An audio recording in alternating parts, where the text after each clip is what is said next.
ఆ మధ్య రంగస్థలం సినిమాలో ఒక పాపులర్ సాంగ్ ఉంది. ఆ గట్టునుంటావా నాగన్నా, మరి ఈ గట్టుకొస్తావా అని. ఇప్పుడు తెలంగాణలో రాజకీయాల పరిస్థితి కూడా అచ్చం అలాగనే ఉంది. నేతల జంపింగ్స్తో ఎవరు ఎప్పుడు ఏ పార్టీలో ఉంటారో తెలియని పరిస్థితి. కొద్ది రోజుల క్రితం వరకు బీఆర్ఎస్ నుండి కాంగ్రెస్ పార్టీలోకి వలసలు కొనసాగాయి. అయితే సడన్గా ఈ జంపింగ్స్కు బ్రేక్ పడింది. జంపింగ్ నేతలంతా కూడా ఫిరాయింపుల చట్టానికి భయపడుతున్నారట. అందుకే తమపై అనర్హత వేటు పడితే మళ్ళీ ఉప ఎన్నికల్లో గెలుస్తామనే నమ్మకం లేదంటున్నారట. అందుకే ఎందుకు వచ్చిన రగడ, ఇప్పుడున్న పార్టీలో ఉంటే కనీసం ఎమ్మెల్యే పదవైనా ఉంటుందనే ఉద్దేశానికి వచ్చారట బీఆర్ఎస్ నేతలు. అందుకే సడన్గా వలసలు ఆగిపోయాయని ప్రచారం సాగుతోంది ఇప్పుడు.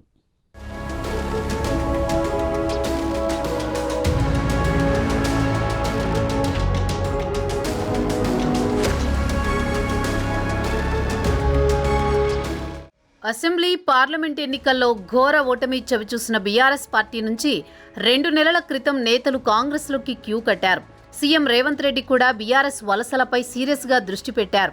మొన్నటి అసెంబ్లీ బడ్జెట్ సమావేశాలు జరిగేలోగా బీఆర్ఎస్ ఖాళీ అవుతుందని ప్రకటించారు. అయితే 10 మంది బీఆర్ఎస్ ఎమ్మెల్యేలు మాత్రం తమ పార్టీకి షాక్ ఇస్తూ కాంగ్రెస్లో చేరిపోయారు. ఆ తర్వాత అదే ఊపు కొనసాగుతుందని భావించారంతా.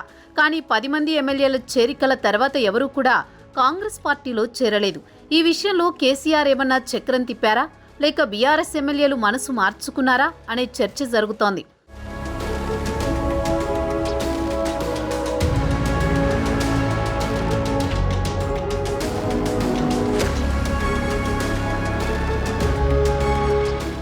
అసెంబ్లీ సమావేశాల తర్వాత సీఎం రేవంత్ రెడ్డి విదేశీ పర్యటనలు వచ్చిన వెంటనే ఢిల్లీ పర్యటనతో బిజీగా ఉండడంతో వలసల మీద ప్రత్యేక దృష్టి పెట్టలేకపోయారని కాంగ్రెస్ వర్గాలు భావిస్తున్నాయి. త్వరలోనే మళ్లీ వలసల ప్రక్రియ ఊపందుకుంటుందని కాంగ్రెస్ నేతలు చెబుతున్నారు. బీఆర్ఎస్ నేతలు మాత్రం ఈ విషయంలో కాస్త ధీమాగానే కనిపిస్తున్నారు. కాంగ్రెస్ పార్టీలో చేరిన బీఆర్ఎస్ ఎమ్మెల్యేలు ఎవరూ కూడా తమ శాసన సభ్యత్వానికి రాజీనామా చేయలేదని, ఇప్పుడు వీరిపై పార్టీ ఫిరాయింపుల చట్టం కింద కేసులు పెడితే వీరి ఎమ్మెల్యే పదవులు ఊడిపోతాయని గులాబీ నేతలు చెబుతున్నారు.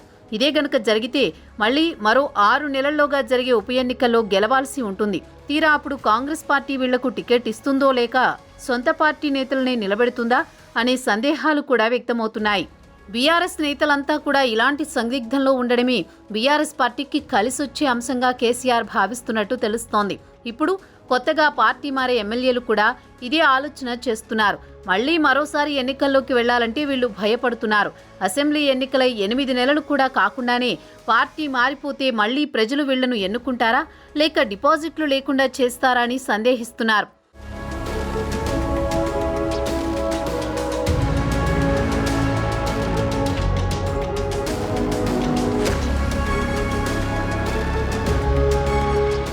మరోవైపు ఈ మధ్యనే కేటీఆర్ సైతం ఢిల్లీ వెళ్లొచ్చారు. తర్వాత పార్టీ మారిన ఎమ్మెల్యేలను సైతం హెచ్చరించారు. త్వరలోనే వారిపై ఫిరాయింపుల చట్టం కింద కేసు నమోదు చేస్తామని అనడంతో బీఆర్ఎస్ ఎమ్మెల్యేలు డైలమాలో పడ్డారు. ఢిల్లీ నుంచి రాగానే రేవంత్ రెడ్డి మరోసారి చేరికలపై ఫోకస్ పెంచనున్నారని సమాచారం.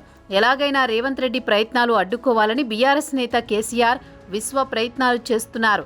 ఇటీవల 2 సార్లు ఢిల్లీకి వెళ్లొచ్చిన కేటీఆర్, హరీష్ రావు ఢిల్లీలో న్యాయ నిపుణులతో ఫిరాయింపుల చట్టం మీద ఎలా ముందుకు వెళ్లాలి, ఇప్పుడున్న వలస నేతలను ఎలా నియంత్రించాలి అనే విషయాలపై చర్చలు జరిపినట్టు సమాచారం. తమ నేతలను బుజ్జగించి దారికి రాకపోతే బెదిరించి ఎలాగైనా దారిలోకి తెచ్చుకోవాలని కేసీఆర్ భావిస్తున్నట్టు సమాచారం. వలసలను ఆపగలిగితే భవిష్యత్తులో పార్టీని తిరిగి బలోపేతం చేయడంపై దృష్టి పెడతారని భావిస్తున్నారు.